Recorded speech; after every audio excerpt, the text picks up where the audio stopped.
Assalamualaikum warahmatullahi wabarakatuh. Perkenalkan, kami dari kelompok 3 ingin menjelaskan materi masa akhir Orde Baru yang beranggotakan yaitu ada Dwi, absen 11, Farul, absen 12, Fani, absen 13, Ferdiansa, absen 14, dan Fitria, absen 15. Seperti yang kita ketahui, pada masa akhir Orde Baru ini banyak sekali krisis-krisis yang terjadi di Indonesia. Di antaranya ada krisis moneter, politik, hukum, dan kepercayaan. Nah, krisis-krisis ini akan dijelaskan oleh teman-teman saya sebagai berikut. Krisis moneter. Krisis moneter yang terjadi pada pertengahan 1997 merupakan periode terkelam ekonomi Indonesia. Krisis ini dipicu oleh krisis finansial Asia 1997 sampai 1998 yang menyebabkan inflasi rupiah dan peningkatan harga bahan makanan yang menimbulkan kekacauan di Indonesia. Krisis moneter ini ditandai dengan melemahnya nilai tukar rupiah secara drastis dan disebabkan oleh faktor internal dan eksternal. Krisis politik terjadi pada tahun 1998 merupakan puncak dari berbagai kebijakan politik pemerintahan Orde Baru. Berbagai kebijakan politik yang dikeluarkan pemerintahan Orde Baru selalu dengan alasan dalam kerangka pelaksanaan demokrasi Pancasila. Namun sebenarnya merupakan politik mempertahankan kekuasaan Presiden Soeharto dan pejabat pemerintahnya. Artinya, demokrasi yang dijalankan pemerintah Orde Baru bukanlah demokrasi yang semestinya, melainkan rekayasa. Dengan demikian, demokrasi yang dilakukan bukan berarti dari, oleh, dan untuk rakyat. Krisis hukum. Dalam bidang hukum, pemerintah melakukan intervensi. Kekuasaan peradilan harus dilaksanakan untuk melayani kepentingan para penguasa dan bukan untuk melayani masyarakat dengan penuh keadilan. Bahkan, hukum sering dijadikan alat pembenaran para penguasa. Krisis hukum pada masa Orde Baru juga tercermin dari berbagai praktik pelanggaran HAM. Krisis kepercayaan. Krisis di berbagai bidang.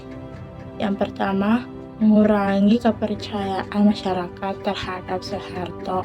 Yang kedua, menyemburkan korupsi, kolusi, melebarkan jurang kaya atau miskin. Yang ketiga, nepotisme, marak rakyat hidup di bawah garis kemiskinan.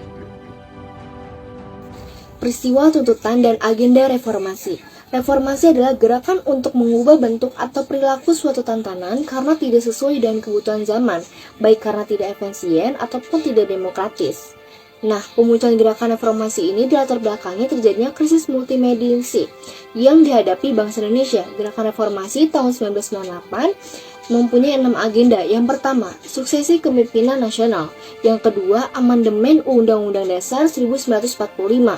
Yang ketiga, pemberantasan KKN. Yang keempat, penghapusan duifungsi ABRI.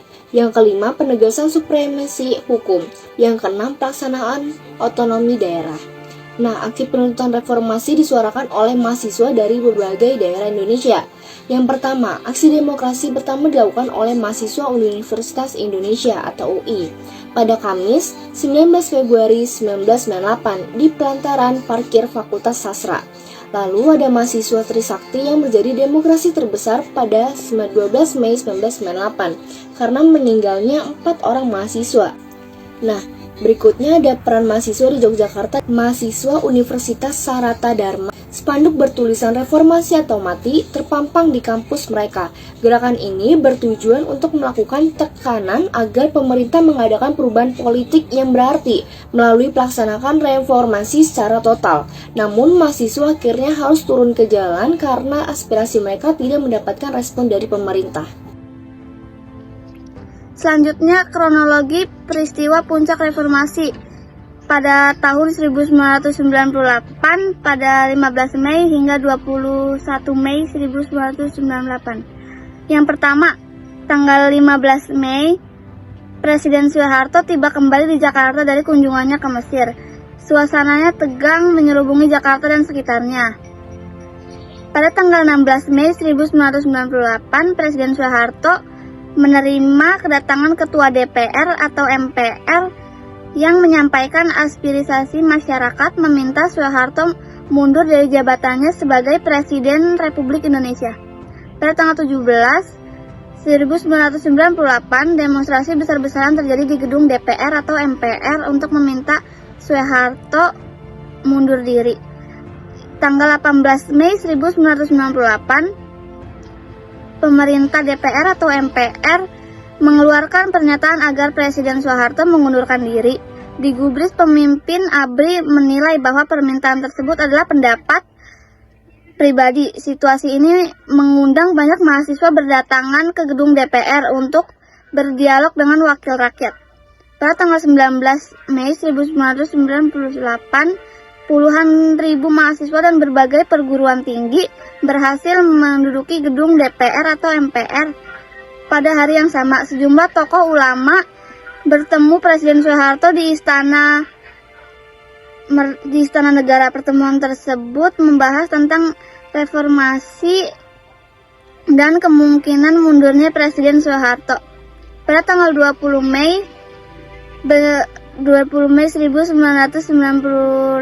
Presiden Soeharto berencana membentuk komite reformasi untuk mengkompromikan tuntutan pada demonstran.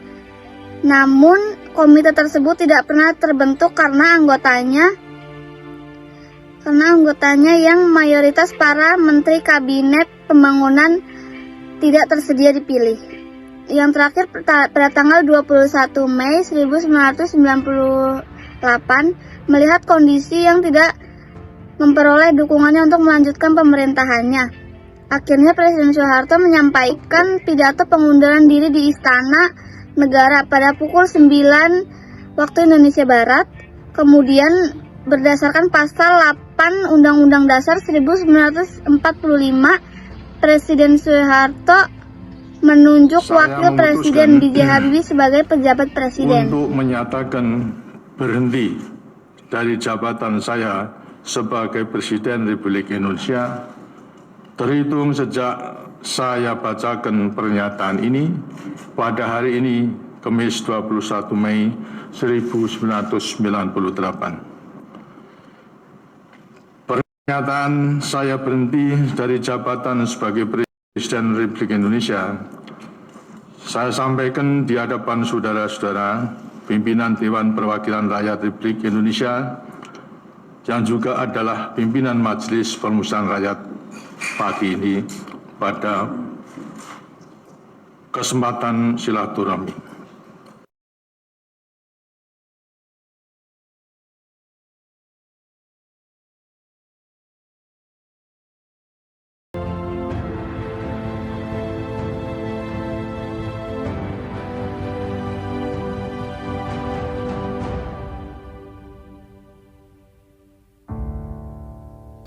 Sekian video pembelajaran yang dapat kita sampaikan terkait materi masa akhir Orde Baru. Mohon maaf apabila ada kesalahan. Terima kasih. Wassalamualaikum warahmatullahi wabarakatuh.